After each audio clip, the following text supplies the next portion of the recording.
everyone, and welcome to Molehill Mountain, episode 141. Andrew Eisen here, all by myself, because Zachary has some stuff to do today, so he won't be here tonight. So, hey, just you and me, and you and you and you and everyone else watching.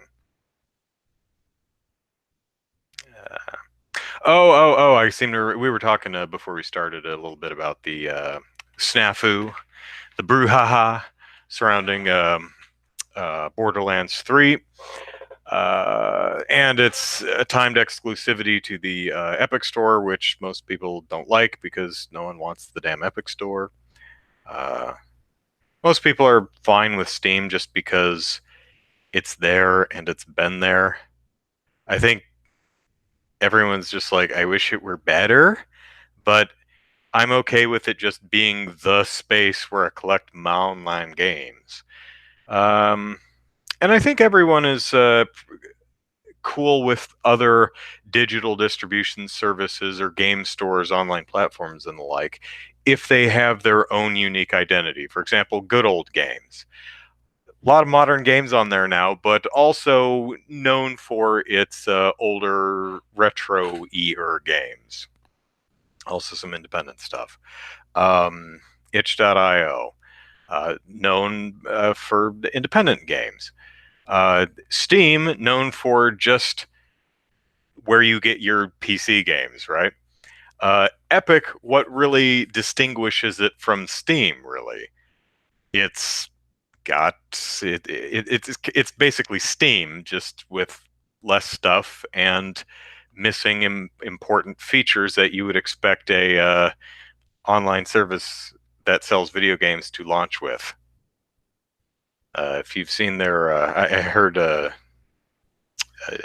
Jim Sterling bitching about there's no shopping cart. How does a digital game service not have a shopping cart? I mean, I know they have one planned for the future, but let's see.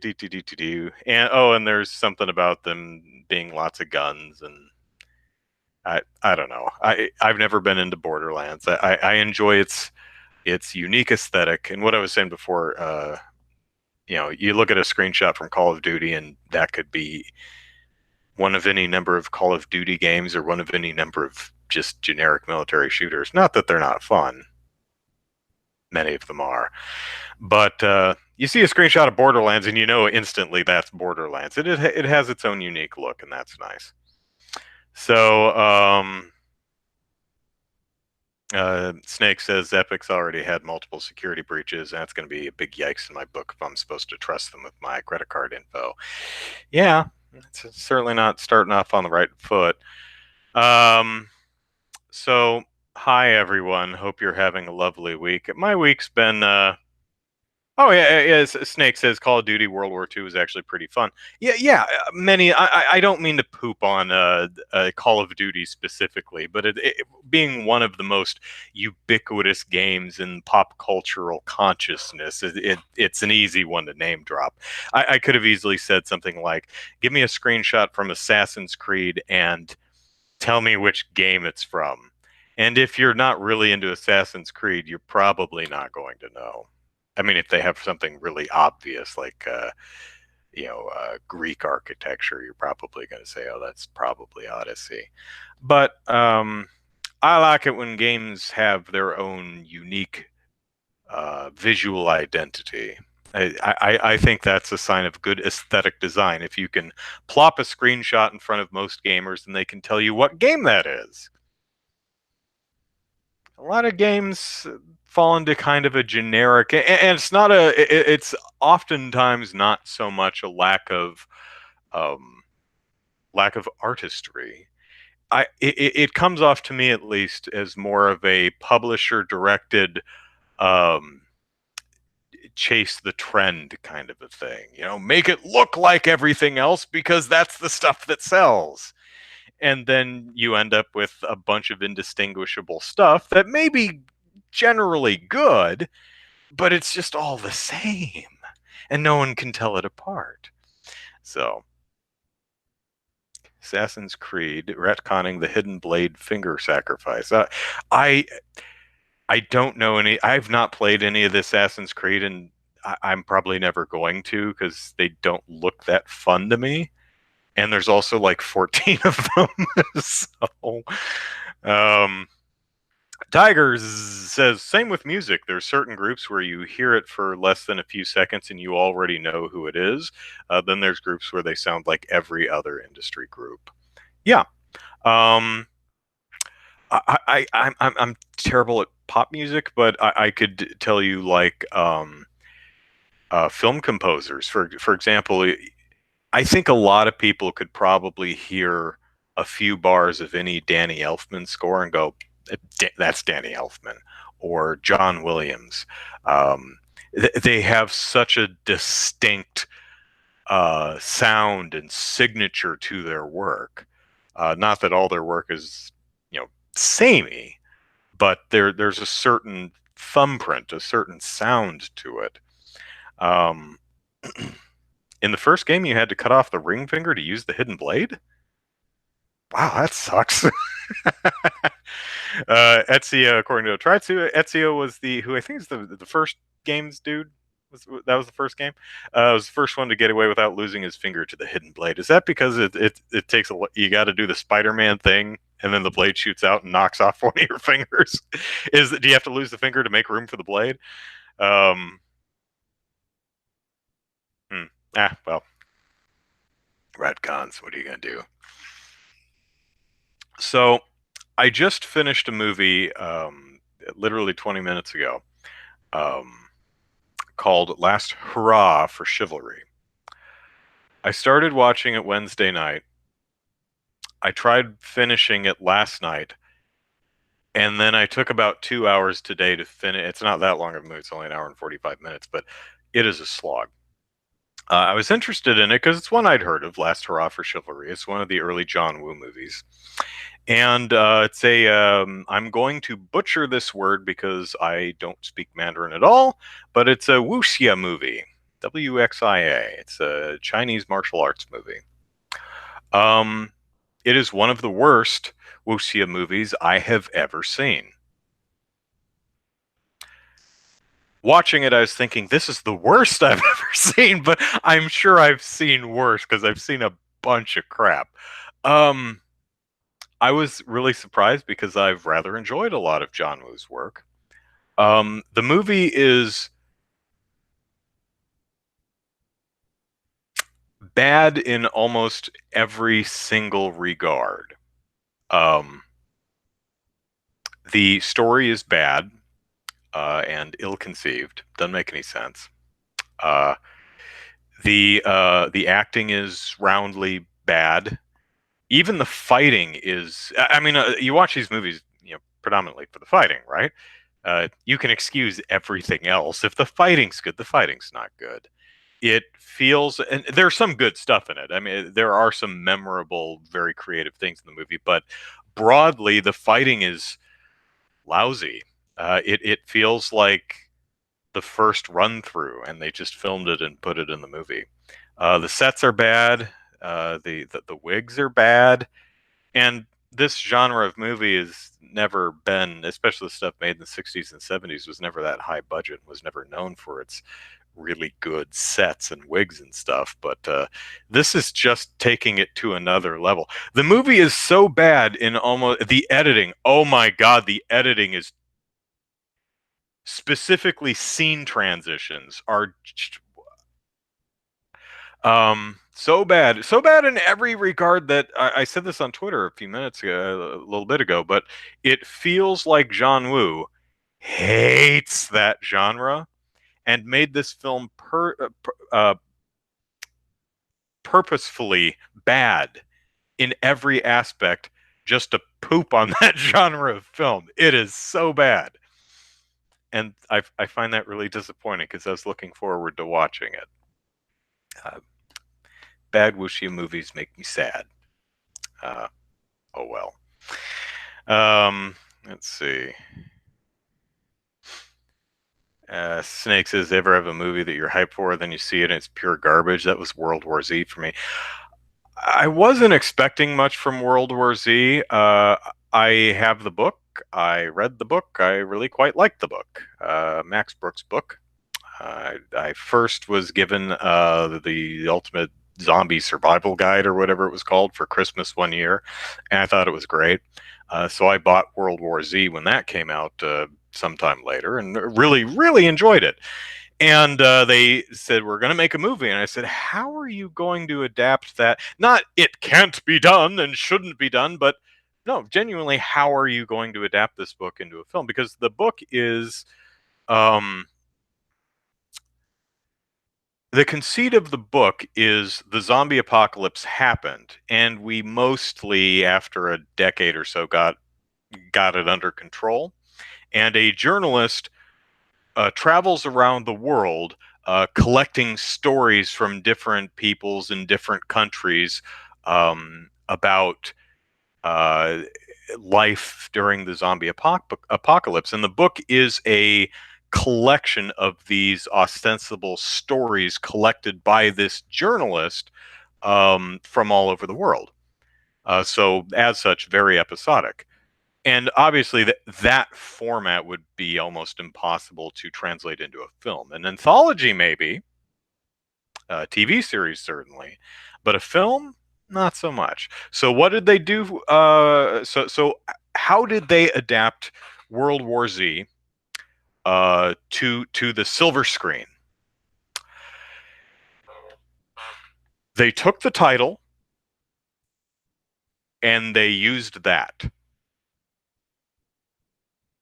That's about it. I mean, that is almost literally the only thing they used from the book. And it's weird because it's like, if you're not, I mean, it's not that great of a title. It's an okay title, mildly catchy. But if you're not going to use anything from the book, why waste money buying the rights to it just for the name? I mean, it did well in the New York Times bestseller list, I guess, but why not just make a zombie movie if you're gonna make I mean, it's not even the same types of zombies, you know. The World War Z movie is the runner zombies. In the book, it's the typical brain eating, slow shuffling ones. That has always utterly baffled me. I'm not mad at them for not adapting being completely faithful to to the source material. I just don't understand why they bothered licensing it if the only thing they were going to use was the title. Um, now they may have used like a namer here. I think there's like a reference to the Battle of Yonkers or something somewhere, but and from what I understand, they completely reshot the third act of the movie. So maybe there was originally something. Oh, it's not completely true. There is a thing in the movie. If you've seen the movie, there's a sequence where a dude is saying like, "I belong to a group of 10 people, and our job is to investigate stuff. And if 9 people come back and say this isn't true, one person has to be the designated skeptic." And I was the designated skeptic on the the idea that zombies were a thing that was happening. That's in the book. That idea actually comes from the book. So there are a couple things here and there that you probably have a couple character names and place names that are from the book, but overall, it's just complete. Just it's World War Z in name only. Is it a good movie on its own merits, completely divorced from the book? Which is, I think, a fair way to judge it. Let's completely remove ourselves from the source material and judge the movie on its own merits. Is World War Z a good movie? Not really. It's not horrible. It's okay. Mm. It's not. It's fine. I don't know. What y'all think? Let me see what the chat is saying here.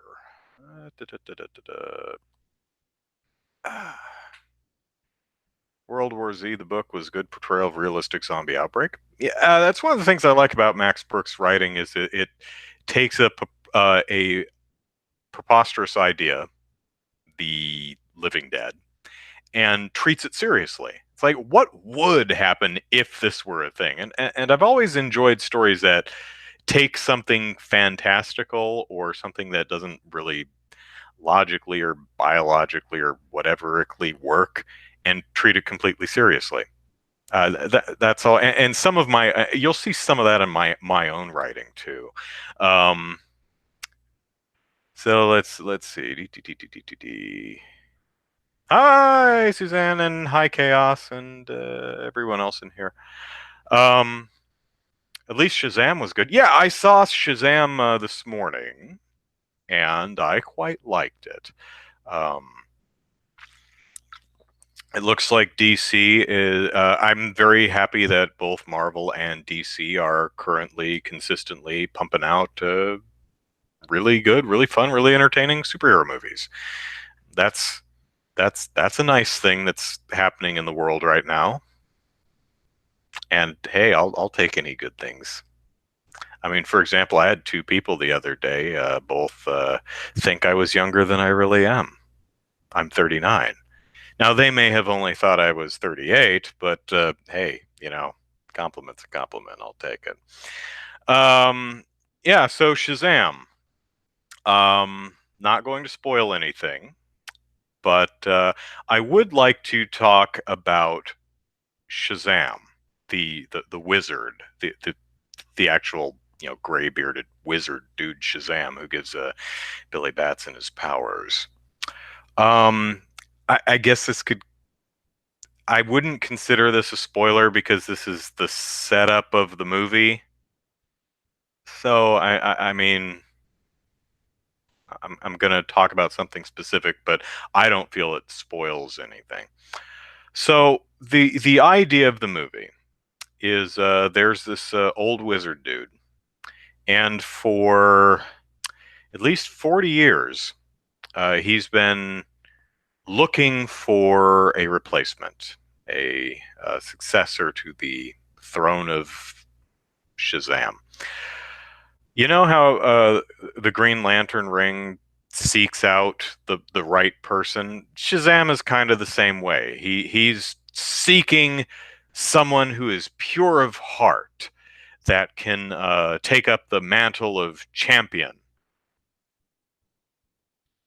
Uh, he's been doing this for at least 40 years and he's not found a single pure of heart person.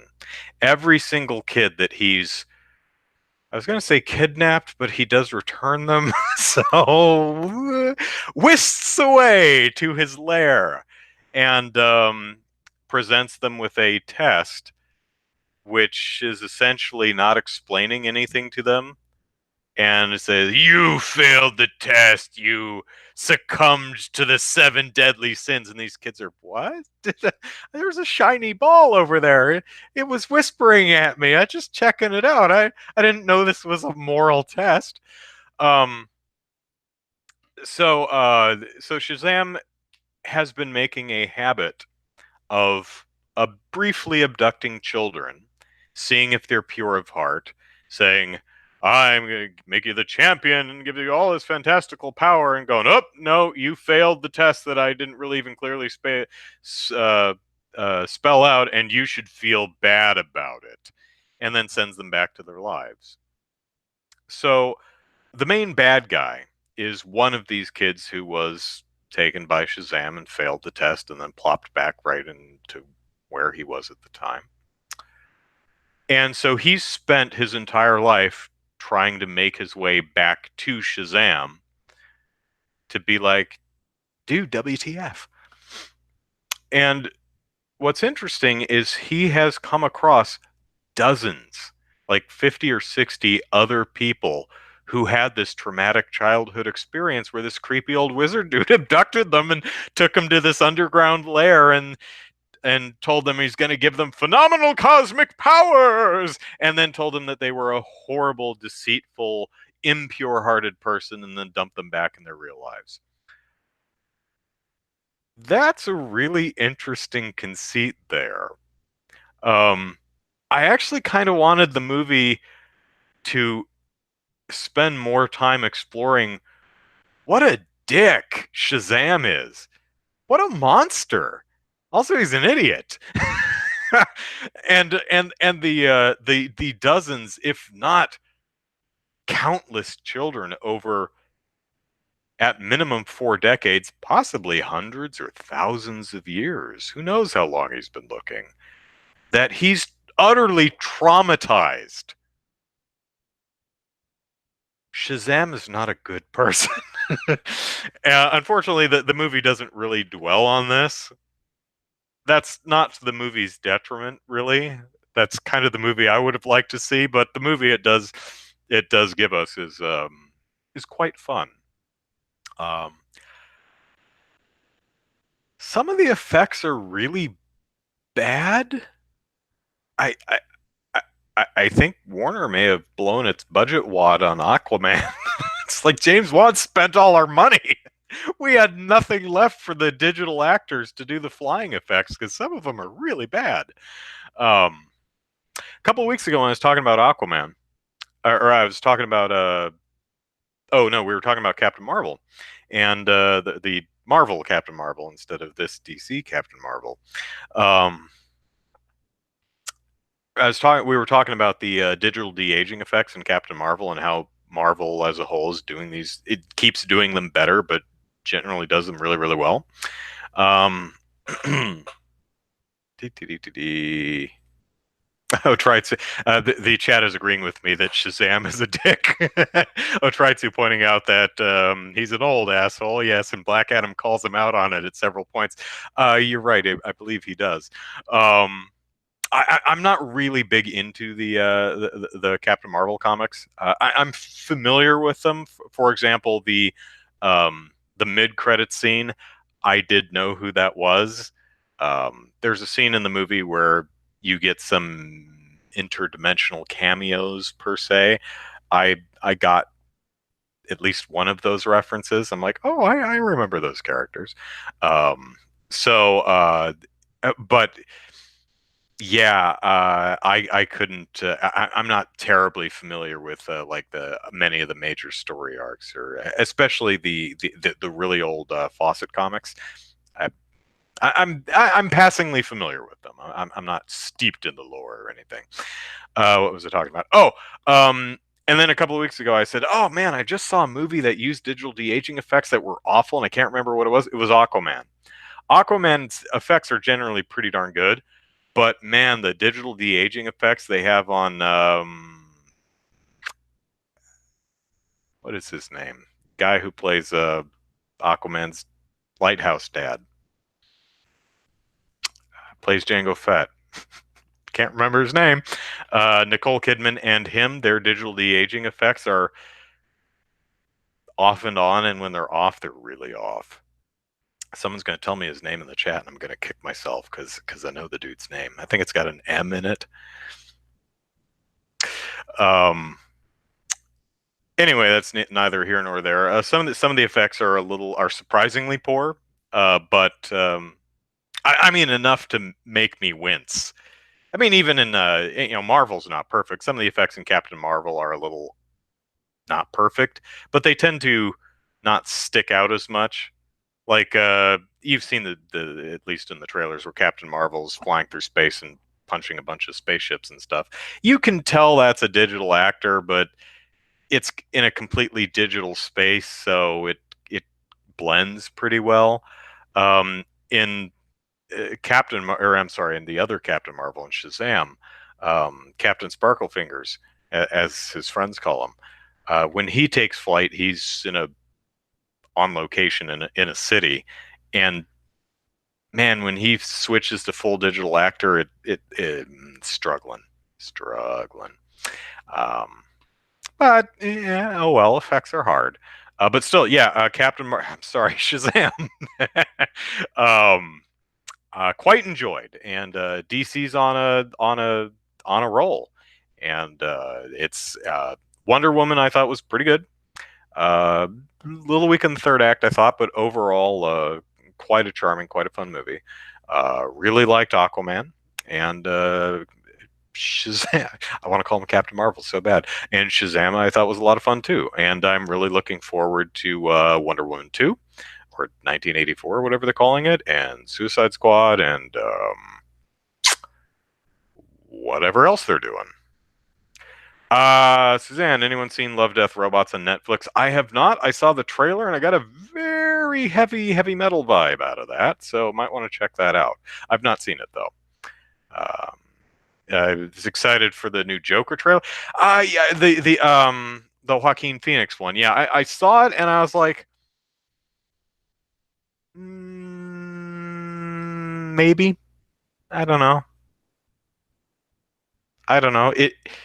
It doesn't look fun. I mean, it doesn't have to be. That doesn't seem to be what they're going for, and that's totally okay. Maybe it's a great movie. I don't know, but the trailer didn't really grab me and say, "Oh, you must watch me." I watched it and went, "Okay, that's interesting." So, nomadic farmers. Why so few viewers? Probably because I'm not very popular. That would be my guess. Although I do have 11,000 subscribers or so. Um, which tells you have 11,000 people subscribing, but only like 5 or 6 people watching you, or whatever it is, because Google, in its infinite wisdom, decided to remove the counter. So I think I'd have to find it on the YouTube page and see what the currently watching number is. I don't know. But hey, I hope you're all enjoying my ramblings. Let's see, what else do I want to talk about? So I bought a few video games this week. Just on a whim. I I bought a couple things that were on sale. I bought Murdered Soul Suspect, which I'll talk about in a moment. It's a game I've long been interested in. And I also purchased Hitman Go and Lara Croft Go. Um, and collectively, it all cost less than $6 because I think two of them were $1.99 and one of them was like $1.59. So, um, Hitman Go is okay. It's interesting. It's good for, yeah. I mean, these are mobile games first, so it makes sense that it works like this. But it's good for a couple of minutes just to do it's a series of puzzles, and it has the aesthetic of actual figurines that you're moving around a game board, which is kind of neat, but also visually boring in a video game. Still, the puzzles are clever and it is kind of fun, but not really enough to keep my interest because I'm the type of gamer who wants to sit there and just play for a while. Hitman Go is not a game that you're really going to want to sit and play through. It's great for if you're on the bus or something, you just want to play a level or two while you're waiting for your stop. Um, but Lara Croft Go, I think, actually works pretty well as a game to play through. It's a lot more visually interesting and fairly short. I think I got through the entire thing in like 5 hours, so it's kind of like Hellblade length, really. Charming little game, pretty good puzzles. Um, it's got some fun costumes to unlock, including Hitman's black suit with a red tie, which I thought was a nice touch. So that was fun. Uh, good animation too. Much more interesting to look at, and it also kind of tells a story. It's same basic setup in that there's a room and you have to move your character. Like Hitman, it's characters on a grid that you're kind of moving around a game board, but Lara Croft Go works like a video game. The characters are fully animated, even though they're essentially moving pieces on a game board. It makes it more video gamey, more visually interesting, and each room is connected in the sense that you're moving further through the tomb that you are raiding. So I think it works much better. Murdered Soul Suspect, which is a great name. I love that name.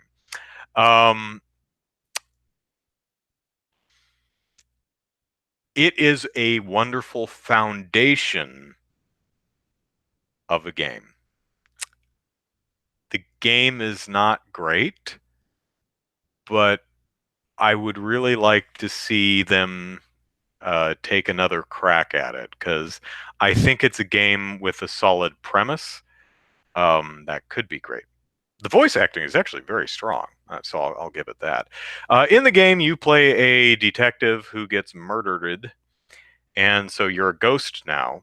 And as a ghost, you have to investigate your murder and figure out who the dude who killed you is and save the day.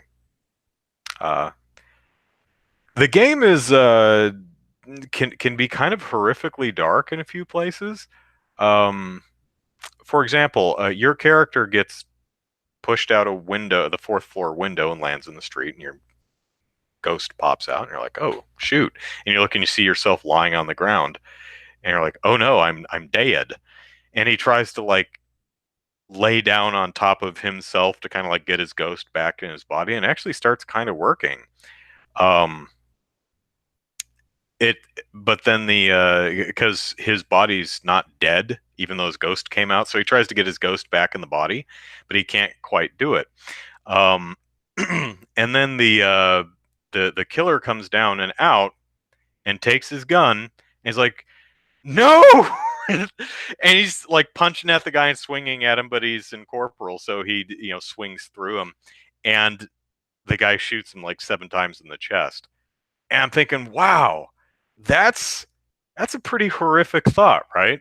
Where you're a ghost and you're seeing your still alive body in the street, and then someone standing above you with a gun getting ready to murder you dead, and not being able to do anything about it because you're a ghost.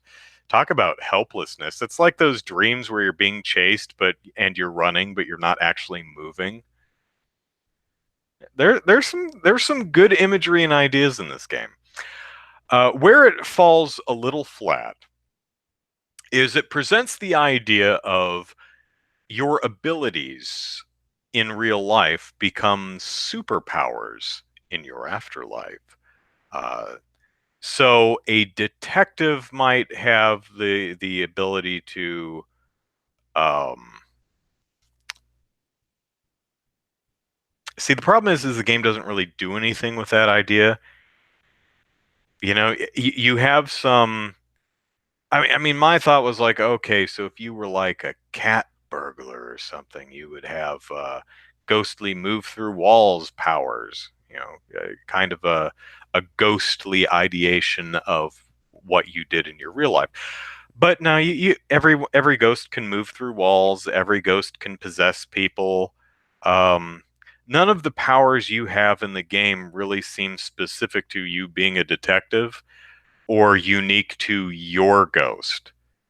Pretty much everyone seems to be able to do the ghostly things that you can do, which is disappointing because that was a really interesting concept that the game doesn't really do anything with. I'm not done with it. Maybe it throws something in at the 11th hour. Who's to say? I'll say next week when I finish the game, I guess.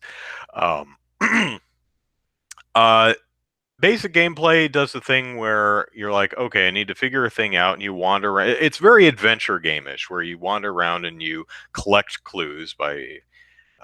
There's a ghost that says, "I died, but I don't know where my body is, and I can't move on if I don't know what the heck happened." And he says, "Okay, I'll try to help you out. What's the last thing you remember?" He says, "Well, I remember the mean old couple from downstairs were yelling at me for making too much noise." He says, "All right, I'll talk to them, see, or I'll scope out their apartment and see what's going on." So you get a little tag that says, "What happened to Susan's body?" And, and you go into the apartment and you start collecting clues. So you have, what happened to Susan's body? And you look around the apartment and you see a uh, shovel in the closet, and you're like, "Oh, there's a shovel in the closet." And then you see uh, a uh, a maintenance or a landlord, a piece of paper from the landlord that says, "I received your request for the noise complaint." And it's like, okay, noise complaint for noisy lit neighbor. And you see another thing, a newspaper article that's talking about a rock quarry somewhere, and it pops that in there. And then you possess the old man and old woman to try and read their mind. And it says, okay, what clue should you suggest to the person you just possessed to get them thinking about the girl so you can figure out where she is? Would it be the shovel or the noise complaint because they were complaining about that girl to the manager, or the rock quarry? Maybe they buried her with the shovel and buried her out in the quarry. No, it's the main category, the what happened to Susan's body. And it's the same thing for both the old man and the old woman. How do I get them thinking about where Susan's body is? The where is Susan's body clue, which wasn't even a clue, it was just the mission. And the game does that a lot, to the point where the answer is so obvious and simple that you probably will overlook it the first time and pick the wrong answer, because it's like, well, it can't. That's just a header for the category of clues I've collected, right? No, which kind of makes the whole thing pointless. I mean, it's a great idea. Just the execution isn't very well done. But I will say that you can possess a cat in the game, and there's a dedicated meow button, and that kind of redeems the game right there. Um, there are also Dementors, if you're a Harry Potter fan, just kind of demons that float around and suck your soul out if they see you. I hate those. I wish they would have taken them out of the game. It's kind of like the R-Wing shooter sequences in Star Fox Adventures that were obviously crowbarred in there because it wasn't a Star Fox game in the first place. Um, Only these are worse because they're just frustrating and annoying. What you're supposed to do is sneak up behind the Dementors and then hold the R2 button until you get a prompt, which is a combination of hold a direction on the control stick and hit one of the four face buttons. And if you screw that up, and you probably will because it seems really finicky, then you're going to have to run around the map for a while until the ghosts, the Dementors, give up. And it's really frustrating and really annoying and not fun at all. Luckily, that doesn't happen too terribly often, but it feels like a producer note where they're like, you got to have some action or something in here. It's like, no, it's an adventure game. It's a mystery adventure game. You really don't need that. Um, oh well. Let's see. Okay. Most of my subscribers are podcast watchers, I bet. I wouldn't, because most of the podcasts are only watched like way less than 200 times. At best, maybe 200 views for the podcast. Um, but that's okay. As long as I wish I had the time to make more original, actual scripted content, but I don't, or at least I don't take the time to do it because I'm so damn tired.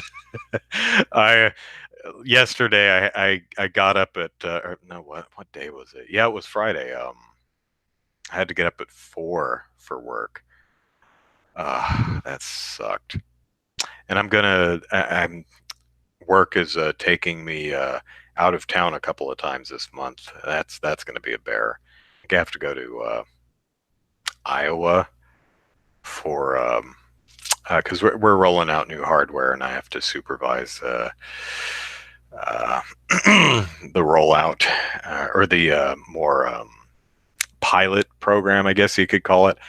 We're doing field tests with our hardware. We're giving it to a few crews and certain locations and seeing how they react to it and figuring out little bugs and things like that. And that's and it doesn't sound like much. It's like, well, just go and you stand around, you watch them. What? Well, it takes a lot of preparation, and it also takes a lot of the after the job. I have to go back to the office. I have to compile and collate all of my notes into a spreadsheet, and then I have to write bugs for everything, and I have to sort all the pictures and crap I captured. It's my job. It doesn't sound like much, but it kind of is. Um, da, da, da, da. Matthew says, "What made you buy the Go games? They're rather good for mobile games, anyways." Um, It's what Hitman Tomb Raider was turned into a board game. Yeah, that's essentially what they are. Uh, I had heard they were good. Was is what it came down to. I had heard they were good.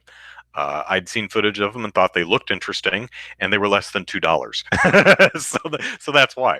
Um, let's see. Snake says 3 games to recommend require large attention spans. Darkwood, a survival horror that's like a Russian dark fairy tale has disturbing imagery, but is fun. Stellaris, Civ 5, but bigger, a lot more mechanics, a lot more micromanagement.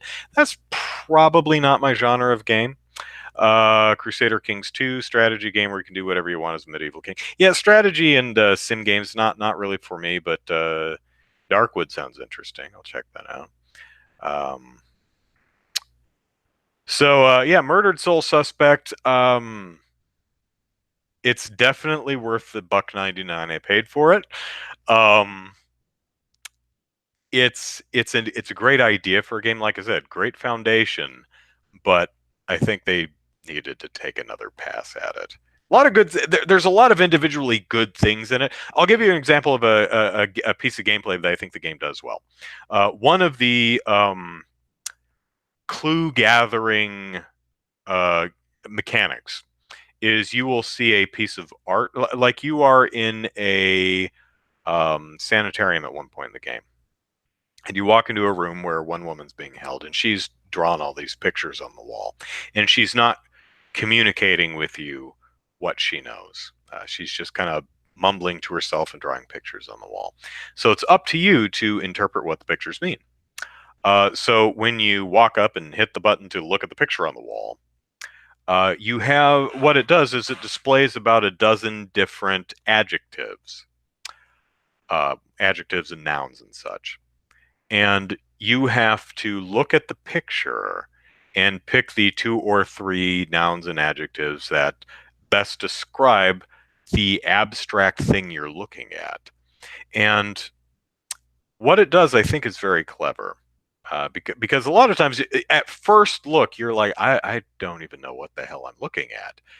But as you sort through the different nouns and adjectives, you'll start saying, okay, well, you'll see the word bell. And you're like, well, that does look like a bell in the center. So you check mark bell. And that will gray out a couple of the other words.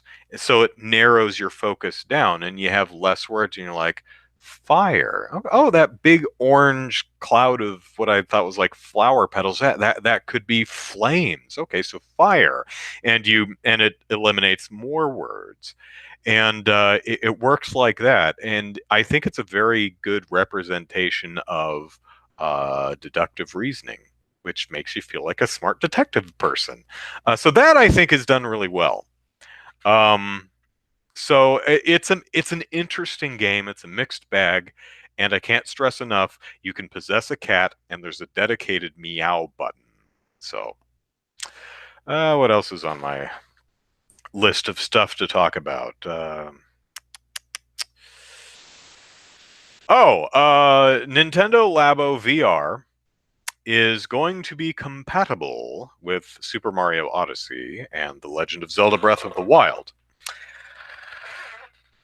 Now, here's the interesting thing. First of all, for those of you who don't know, Nintendo Labo kit number 4 is going to be VR goggles, essentially, that you build out of cardboard. So it's a cardboard case that you slip the Switch into the cardboard case, and you essentially hold it up to your face and play VR games like that. Interestingly, there is no heads. I'm raising my voice as I lean away, but the microphone's right in front of my face, so I didn't have to do that. Sorry. Interestingly, there's no head strap, so you have to hold it in front of your face the entire time. Mario apparently is the VR is not the whole game. It's just they made like 3 special rooms or courses or challenges specifically for the VR.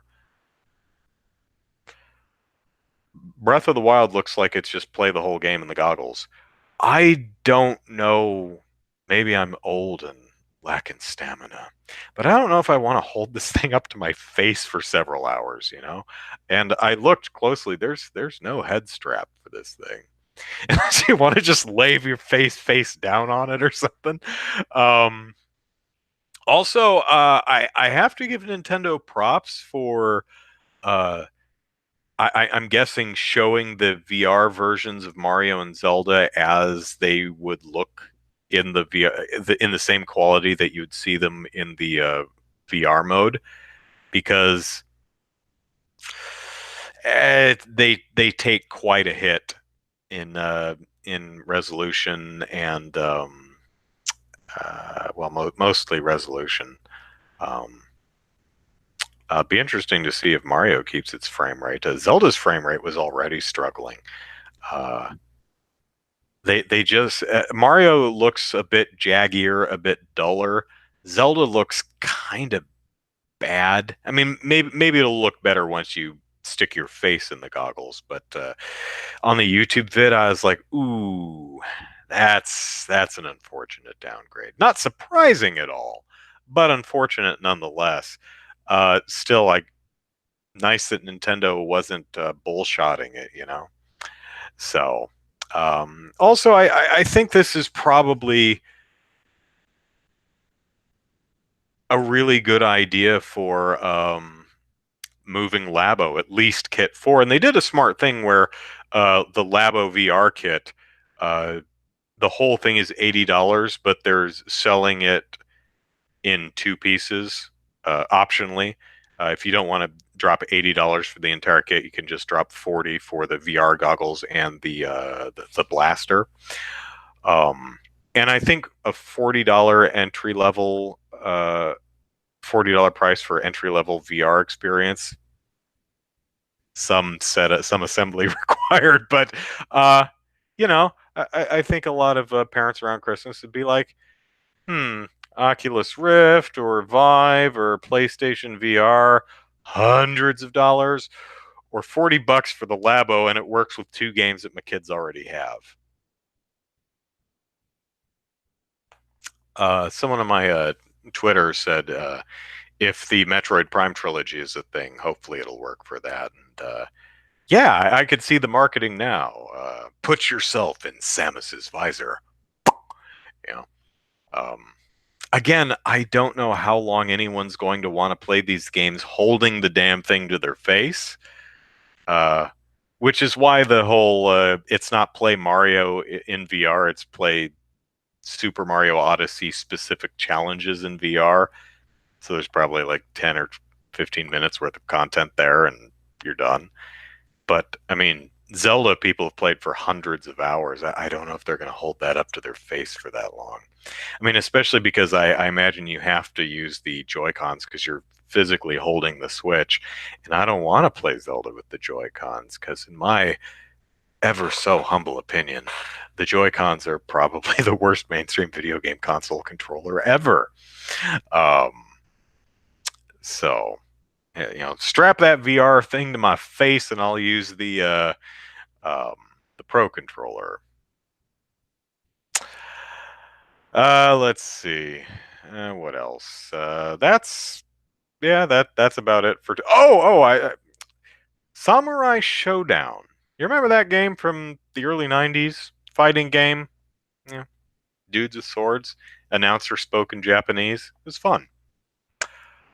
I had been seeing on sites like Go Nintendo and the various enthusiast gaming sites, right? I'd be seeing a few articles about Samurai Showdown hitting the Switch and stuff, and I was like, oh, they're bringing that back. That's nice. That was a neat game, and I thought it was just a port of the old game because we're constantly getting ports of old games.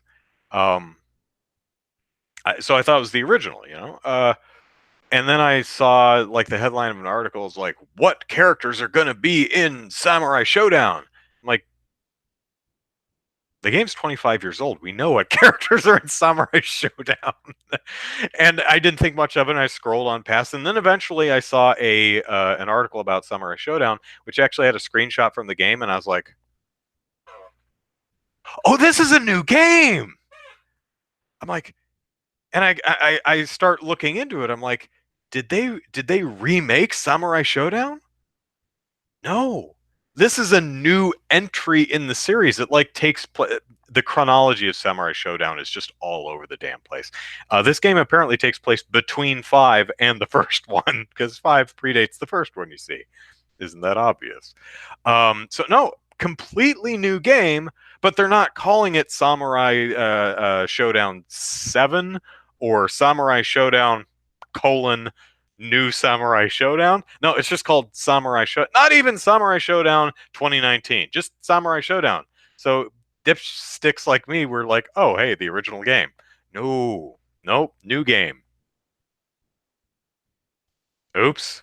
So, well, now I know. Of course, they do that all the time. I mean, Hitman came out a couple of years ago, and that's not a remake, it's a completely new game. Tomb Raider relaunched in 2011, 12, somewhere around there. That wasn't a remake of the first game. There was a remake of the first game, it was Tomb Raider Anniversary. But at least that's funny. The remake actually had a distinct title. The new title does not. My point is, I hate it when they do that. Oh well. Uh, let's see. Oh, Andrew, big supposed news considering it's from V. All right. Apparently, the devs in Gearbox have really crappy working conditions, and someone who supposedly worked for them said that no one on the dev team wanted the game to be on Epic. Randy has anger problems, lashing out at the devs for small mistakes, just horrid stuff. So, supposedly, a dev might leak the game to get back at Randy. Well, yeah, don't do that. But yeah, definitely take that with a grain of salt. Although there are industry wide issues with working conditions. I mean, we've all heard of crunch, right? And so it certainly is a problem. Maybe not specific to Gearbox. I know someone had a big expose on working conditions in some company. I don't remember which company it was because I've been busy this week and I didn't read it. Um, but yeah, uh, I would not immediately trust anything from Slash V because everything you've shared with me from Slash V so far has been complete bullshit. So, take it with a grain of salt, verify it with some other sources first. But yeah. So, hey, game publishers and developers, uh, companies I'm speaking to now, treat your developers well because they're real people. Stop doing that crunch bull crap and don't abuse your workers and don't be don't harass them or be nice because being nice is nice, and that's what I have to say about that. Da, da, da, da, da, da. There's someone on V that called Smash Leaker who leaks stuff about Smash and hasn't been wrong once. So sometimes these leaks are kind of right, even if everyone is split on whether it's real or not. Mm-hmm. I'm not saying there's nothing legitimate on V. I'm just saying it's not a great source of news. um, I mean, it can, yeah. Don't get your news exclusively from those boards. Would be my advice. Um, because of the 3 or 4 things you've shared with me on Twitter, they've all been wrong. So not a great track record. I mean, Broken Clock was right a couple times a day, but you know, mm, but but yeah, as I said, the industry is rife with problems regarding workers and taking advantage of them, overworking them, not paying them enough, not valuing them enough, and problems ranging from verbal and physical abuse to overwork to not paying them to treating them like disposable units. Making a game and immediately firing them all. Um, and then giving all the executives raises, gross things like that. So a lot of problems in the industry that we do need to tackle. So You still think Epic Games is a botnet, huh? Okay. Um, let's see what else. That's about it. We're closing in on 8. That's all I had to talk about. Whoa! I almost dropped my water, but it doesn't matter because it's got a lid, and it's just water. It's not like it's going to stain anything. Oh, hey, my hair's going gray. Just thought I'd point that out. Hard to see because it's only a few strands at this point, but it's the direction I'm going. So I wonder if I'll be gray first or bald first. That's something fun to look forward to. I think the most to me the most annoying thing about gray hair is my gray hair is of a different texture than my brown hair, which is weird. I thought gray hair was just kind of lacking in pigment, but my gray hair is just it's a very different texture. It's really crinkly and wiry. It's weird, but oh well, that's what happens when you age. I call that a design flaw. Snake says, I refuse to believe you're 39, and like the few years I've watched you, I thought you were mid 20s. Well, that thank you very much. I'm ahead of the curve, I guess. Um, yeah. I mean, my hair may be thinning and may be going gray, but at least it's still there for now. Uh, I bet I have a really oddly shaped head. I bet I'd look really dumb bald. So I'm probably, and I look bad in hats. So I'm really worried. I'm gonna have to wear bandanas or do-rags or something like that. Oh, Traveler's Light just gave me money. Thanks, man. Uh, haven't haven't seen you comment, but glad you enjoyed the show. Have I played Smashing the Battle on Switch? Um, no. Do, is that distinct from Smash Brothers? Is Smashing the Battle a thing? Because I'm not familiar with it. If it is, um, Snake says, "Is that the first donation?" I think I've had using the super chat thing. I think I've had maybe 3. I think that's maybe my third. So looks like bouncy Muso fun. Bouncy Muso fun. Well, now I've got to check this out. Hang on a second. Let me perform some Google foo here. Smashing the battle switch.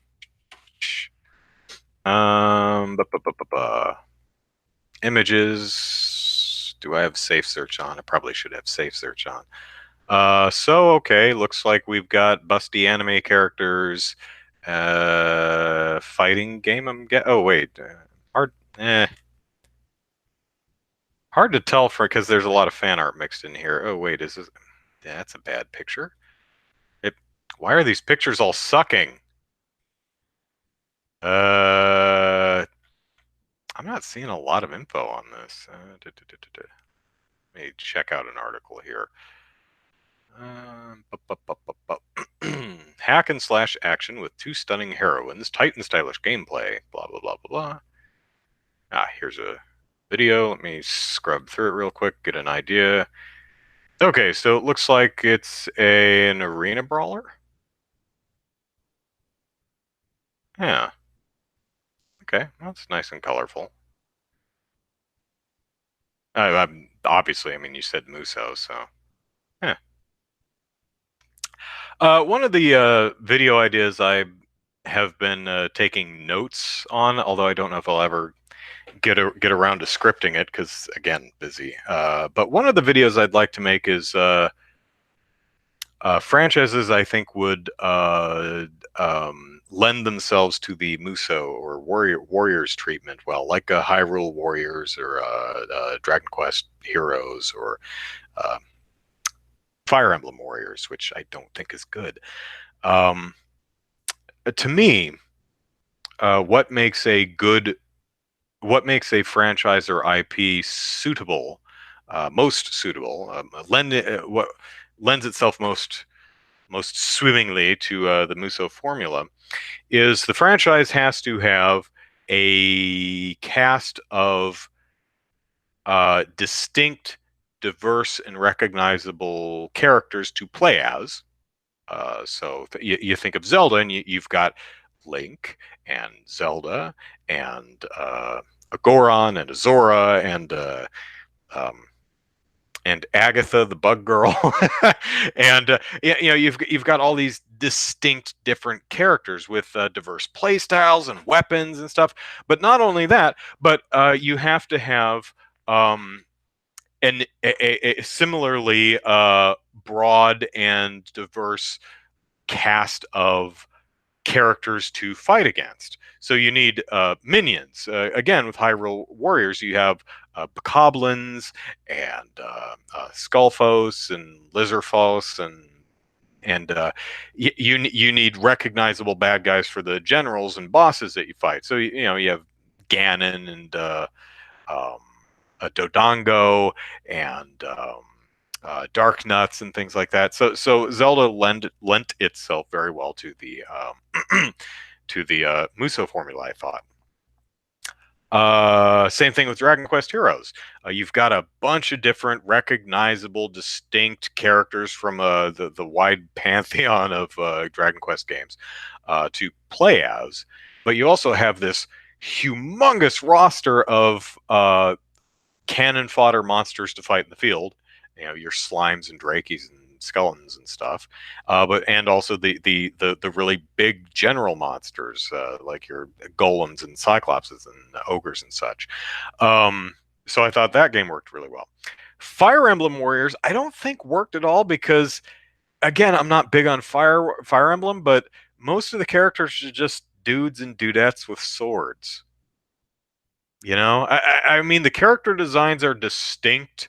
I mean, Crom from Lynn, from Frederick, but they're not that diverse from each other in the sense that they either have a sword or a spear or magic or bow and arrow, or they're on a horse. There's not that much different. They're just, and I think where it falls even flatter is the fact that there are no interesting cannon fodder enemies. Most of the enemies, the general hordes of bad guys that you're going to be smacking around in Fire Emblem Warriors, are just dudes, just generic dudes, and it's boring to me. I don't know. If you're a fan, I'm not big into Fire Emblem, so that's probably a big selling point for people who are. If you're big on Fire Emblem, you probably really I don't know. Anyone who's a big fan of Fire Emblem, what did you think of Fire Emblem Warriors? Did it work for you or no? So using that idea, I outlined a bunch of franchises that I thought would work really well in the in as a Muso game, and hopefully I'll get around to writing that at some point.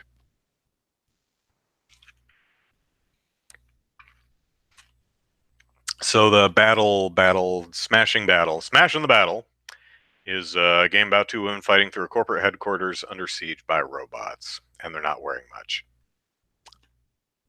There, that's very video gamey. Well, Skull Snake says I have Skullgirls, so I don't need another game like that. Well, Skullgirls is a tournament fighter game. It's a little bit different, but you know. Christina V did a voice in Skullgirls. Oh, I don't know if I knew that. Fire Emblem Warriors story mode was solid, but the gameplay was way too samey. Yeah, that's what it looked like to me. It just didn't look really. I'm sure the story is fine, and that's really where, from what I understand, Fire Emblem really sings is in its story and characters and character relationships. It just does not look that fun to play. Hey, I don't just play Skullgirls to watch my waifu beat up someone else's waifu. Uh, it's also for the plot. Yes, indeed you do. For the the Extra Life Marathon next year. My sister and I played Senran Kagura Reflections. Uh, I think at midnight for like Extra Life after dark, kind of a thing. Basically, just a break, and we played it for about an hour, and it's really really bad, but in kind of a funny way. Um, so I thought we'd do something like that again this year, this upcoming year, a Extra Life After Dark segment. And I mean, some of the obvious ones would be the Center and Kagura Peach Ball, the pinball game that I think that's just announced for a Western release. I mean, I'd hate to do Center and Kagura every single time, but I have actually I've outlined ideas for next year's this later this year's charity marathon, and I have a few different ideas for after dark games that we could play. And Peach Ball is one of them, but also the Senran Kagura Peach Beach Splash or whatever the squirt gun game, um, which actually looks like it might be a fun game. See, the problem with Reflections is it's weird. It's a good WTF game. You look at it, you're like, well, it's not WTF. It's why. You spend the whole you're playing the game. You're like, why? Um, the biggest problem with it is it's not fun. It's barely a game. Um, the Peach Ball is pinball, which is pinball. Hard to screw that up. I'm sure someone could manage. And the Peach Beach Splash or whatever that's called is just it's a multiplayer shooter with squirt guns. I mean, it's at least a game, is what I'm trying to get at.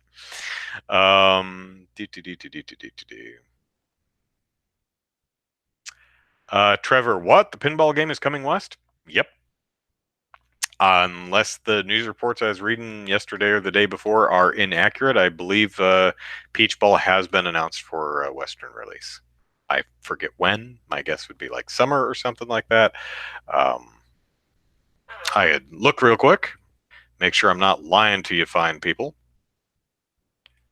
I'd feel really bad about that.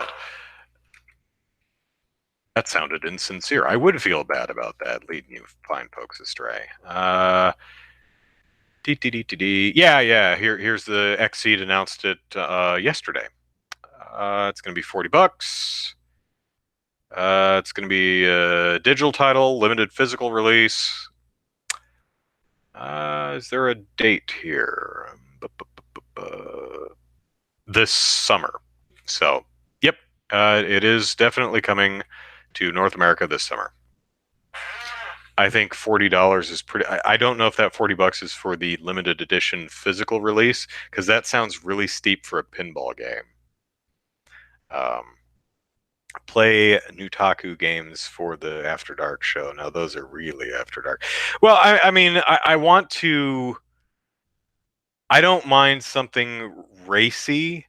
But I will stay away from anything that's well, I mean, it's going to be on Twitch, so I can't do anything pornographic. I don't have anything. I don't personally have a problem with that, but I do want to make sure the show is all ages. I mean, at midnight, I don't mind going a little PG-13, but I mean, you'll notice I try not to swear or uh, do anything like that. I mean, especially on the charity, we're raising money for kids, so we can do silly after dark things, but I wouldn't want to do anything like anything that would. I don't know. I'm trying to think of an example of something that I would like. Even if Twitch would allow it, I wouldn't play like uh, Honey Pop. It might be one of them. I think there's like full nudity in that one. I think it's a puzzle game with anime girls that take their clothes off if you match three. I guess I don't have a problem with the game. It sounds funny, but I think Twitch banned that, And that's for me. I think that's a bit far for a charity marathon that's raising money for kids, right? Um, I don't mind doing. Some of the things I'm considering is like doing a dating sim, and try and get the chat involved with that, and we can pick our path through a dating sim. And I thought, doing one of the probably not Doki Doki Literature Club, because that's a little. It's also boring, but it's also a little gross. Um, but maybe something like the pigeon dating one, or the dream daddy one, or Snake mentioned something, a game I forget, something shojo, Katawa shojo, yeah, yeah, that one. I want to if I did that one, I'd want to look at it first, just to make sure the content isn't objectionable. I have played a explicitly sexual dating sim before. I cannot remember the name of it for the life of me. Um,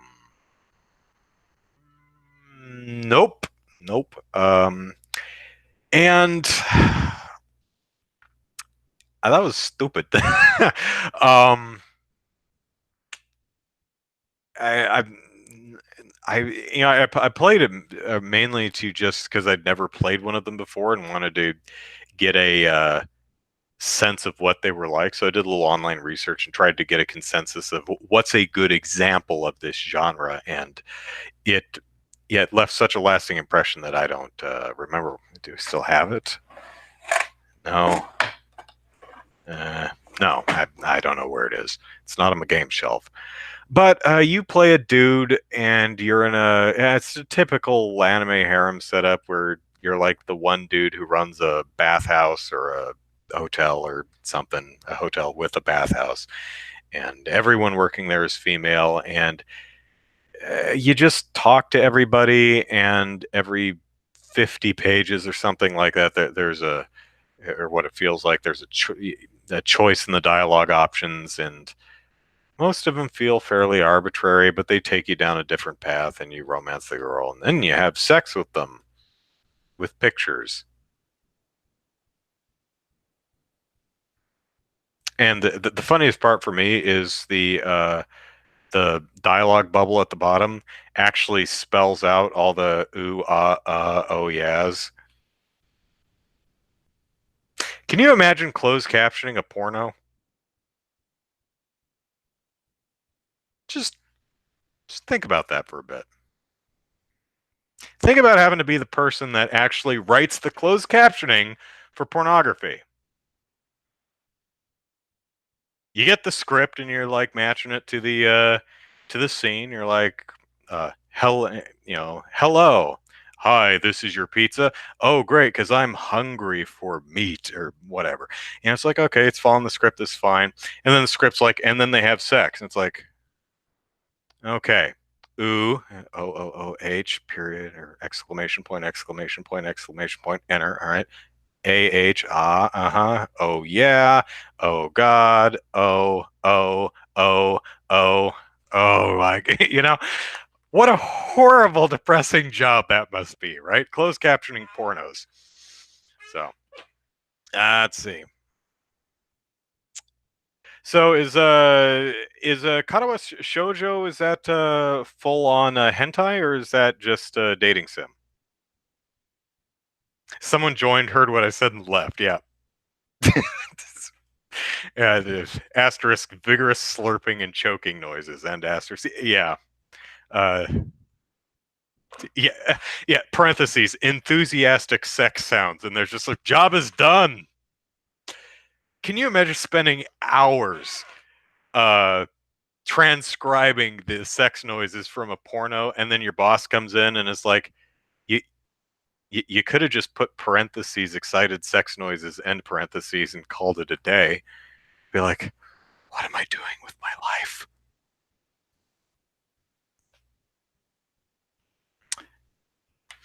And it's like, well, now you know, because you've got a lot more videos to go through, because that series in particular has 78 entries. All of them were filmed this month. So most of them in Orange County. More based on story than the porn. Okay, so I'll it's something to consider. You can turn off the sex scenes, mostly a narrative, and yeah, I probably will stay away from anything that's explicitly sexual. Um, just not the. First of all, I don't need my charity stream shut off by Twitch, or YouTube or anyone else. And second, again, kid friendly ish is what we're going for. Like, I probably, I wouldn't mind playing. We'll probably play M-rated games at some point, but more horror, spooky kind of games. Haunted house kind of. Resident Evil would probably be fine, but probably not something like Hatred or Manhunt or something that's just explicitly gross. you know Mortal Kombat, something like that, it's gory but it's fun, right? Games that are just gross, which is, I'm not judging. I like gross stuff. If you can read any of the films behind me, you'll probably spot some really gross titles in there somewhere. But yeah, just not the venue for it, I don't feel. uh, don't even see any H scenes until mid game and end game. Typically, how those work, from my understanding. Yeah, and total, I think there are 14 H scenes. Okay, so probably not that one. Yeah, I mean, for example, from what I've heard from things like the Pigeon one and the Dream Daddy one, is they're not explicitly sexual. And again, I want to be clear, I don't have a problem with that. It's just I don't want to do that for the children's charity stream. So Darkwood is really on the spot for me. Okay, pardon me, I'll check that out. Oh, hey, new Ghostbusters news. Another cast member was cast. That's it. It's the apparently the kid who played young Captain Marvel in Captain Marvel, I think. So okay. Or wait, was it her? Or was it the kid who played Monica Rambeau's kid? I don't know. One of the kids in Captain Marvel, I think, is um in the new Ghostbusters movie. So, yay. Do I find that exciting? No, not really. But I'm a big Ghostbusters fanboy, and I'm pretty confident there's going to be ghosts and someone shooting lasers at them. So that's enough for me. That I'm like, yay, Ghostbusters. So, um, yeah, I mean, even though Ghostbusters doesn't have the greatest track record film wise. I mean, there's three movies and only one of them is really good. But I'm still a fan. I mean, you shoot lasers at ghosts. It's just cool, man. Um, some of the video games are fun. Some of the comic books are really good. The cartoons have been pretty solid. Um, oh, your biggest fear is them screwing up Ghostbusters again? Yeah, I'm again not the greatest track record. Ghostbusters 2 has some really has a lot of high highs, but not a great film. The new one in 2016 is not very good.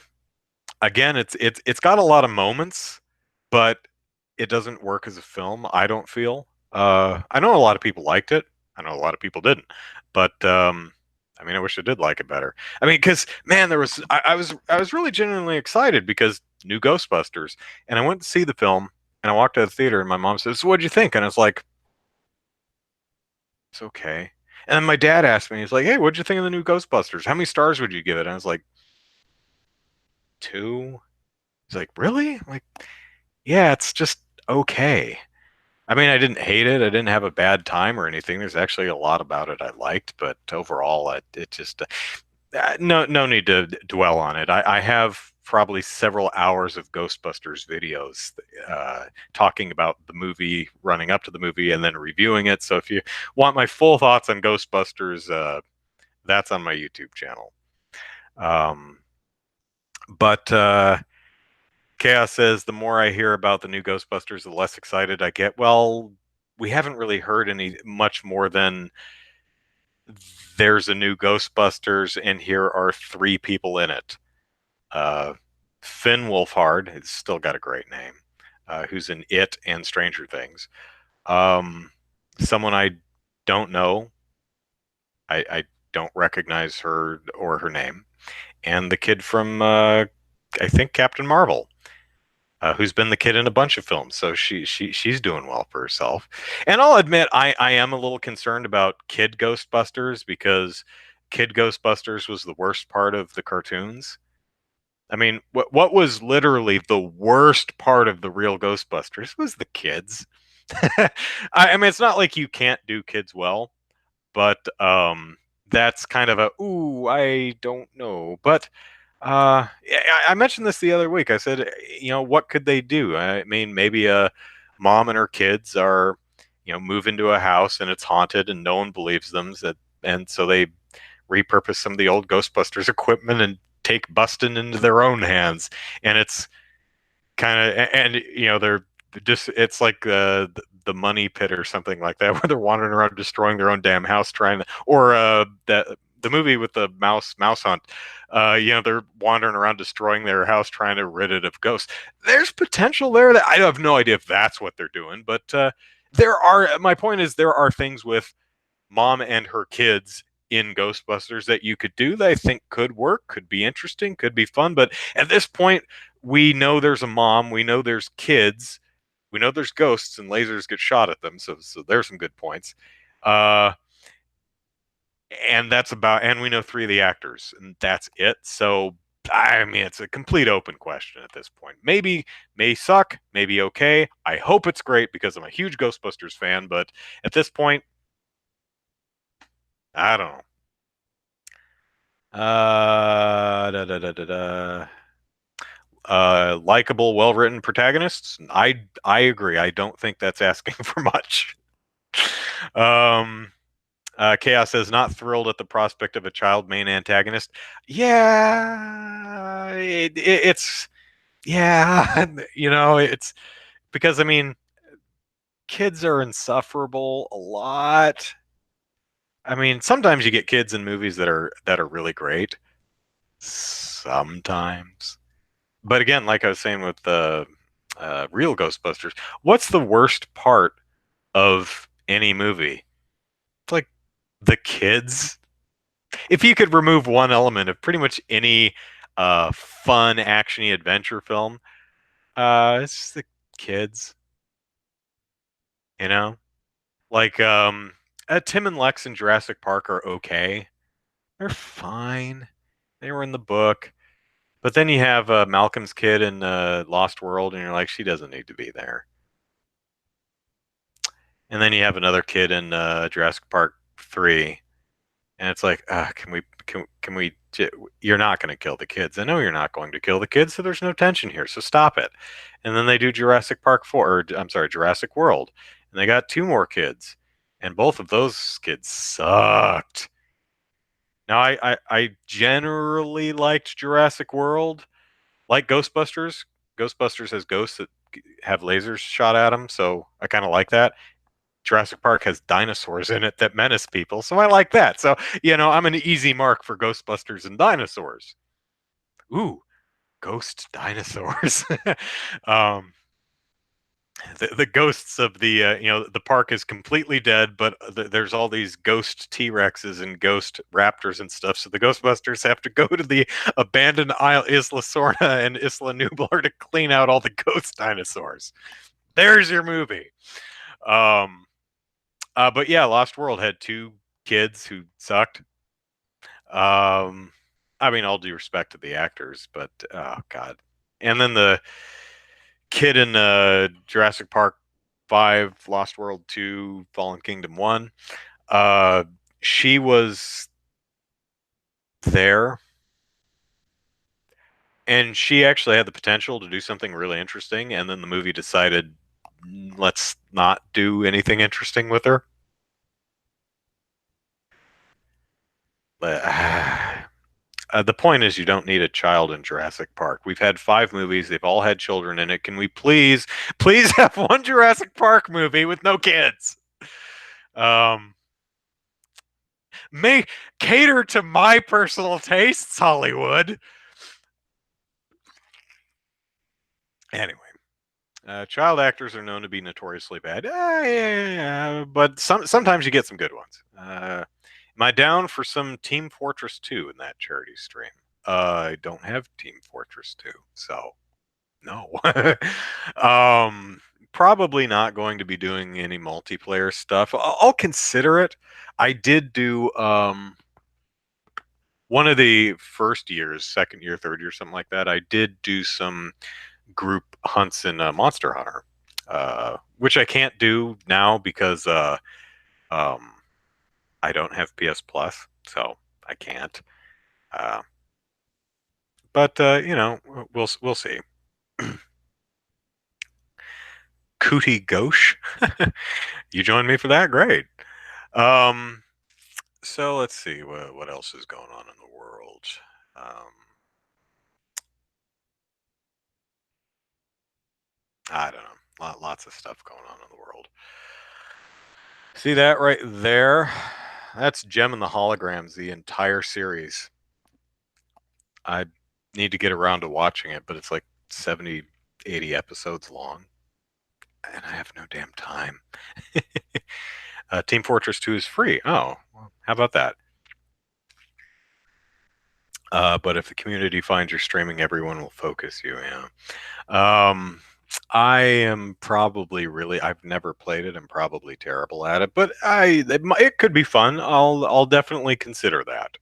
Uh, and hey, if anyone has any suggestions for games to play or things to do, like I mean, last year I had every $10 donation or something, I ate a disgusting jelly bean, which I very much regret.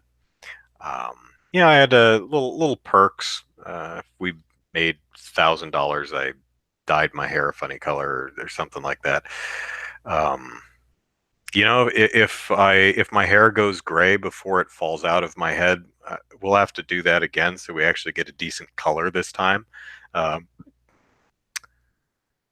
Surprised you never seen a Jackbox kind of thing. That's not a bad idea either. I'll have to keep that in mind.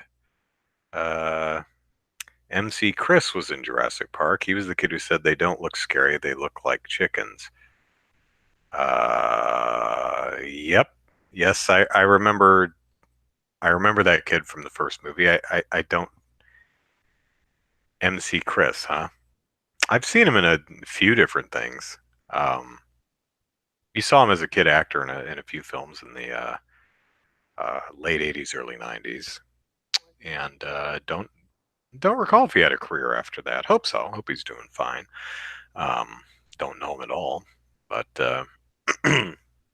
yeah. So that's an hour and a half. I think we're good. So hey, everyone, thanks for hanging out with me this evening. Again, if you have any thoughts or suggestions or things for I can do for the next charity event, feel free to tweet them my way or put a comment somewhere on a YouTube video somewhere. I'll see it. Uh, that's about it. So hey, Andrew Eisen, Eisen, plug it into YouTube, get all the videos. Follow me on Twitter at Andrew Eisen, and that's about it. Zachary should be back next week, and next week we will talk about um, the Genesis Mini, the Sega Genesis Mini, and which was announced to have 40 games. They only revealed 10 of them. So Zachary and I took pot shots at what the other 30 games could possibly be. Our lists are currently up on Random Tower if you want to see them. He's a nerdcore rapper. Oh, neat. Um, nerdcore rapper. That's a heck of a thing. Um, if you want to know what we did before next week, go to Random Tower. There's an article that lists our stuff, which is nice to have it there because our luck, Sega will announce the rest of them before we get a chance to talk about it. So if you like superhero movies, Captain Marvel, damn it. Well, Captain Marvel's good, but so is Shazam. So I recommend it, and don't let anyone spoil stuff because I was pleasantly surprised to see that the like 99% of the 95% of the footage in the trailers is from like the first act of the film. Uh, Warner has shown off almost nothing from the third act, which is pretty cool. You don't see that too often. I get a sense we're probably not seeing much from Endgame either, Avengers Endgame, but it's nice to go into a movie and not know what some of the major set pieces are going to be. To be surprised by things. That's always nice. So, the Valhalla Cyberpunk bartender sim. I've heard of that. That does look interesting. Um, yeah. Okay.